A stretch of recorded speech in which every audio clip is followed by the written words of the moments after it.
મારા મિત્રને એવું લાગતું હતું કે હું જ તો જહાજ ચલાવું છું, એટલે એ આવી રીતે નખરા કરતો હતો, પણ એને નહોતી ખબર કે આ પાછળનો ભાગ છે. પછી થોડી વારમાં તો એ સૂઈ પણ ગયો. પછી અમે આવી ગયા હતા બિઝનેસ ક્લાસમાં. તો ફરક ખાલી એટલો જ હતો કે અહીંયા એક પોઈન્ટ હતો ચાર્જિંગ માટે.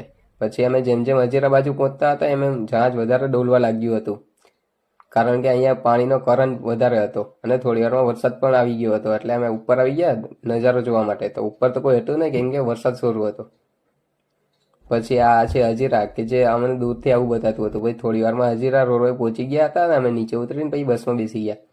સરકારી બસમાં પાછા નીકળી ગયા ત્યાંથી, અને ત્યાંથી પકડી પાછી રિક્ષા, અને રિક્ષામાં બેસીને પાછા અમે આવી ગયા હતા હજીરા. પછી ત્યાંથી ભાઈબંધનો કોન્ટેક હતો, એટલે એમણે જ્યાં જવાનું હતું એમને કોલ કરીને બોલાવેલા. પછી એના ઘરે ગયા અને પછી અમે પાછા બસમાં બેસી અને પાછા નીકળી ગયા હતા વડોદરા માટે, ને પહોંચી ગયા હતા વડોદરા. વડોદરામાં બીજા મિત્રોને કોન્ટેક્ટ કરી એના સાહેબ સાથે એ લેવા આવેલો. પછી આવી ગયા એમની ઓફિસે. ફૂલ વિડીયો રાત્રે 9 વાગે અપલોડ કરે છે.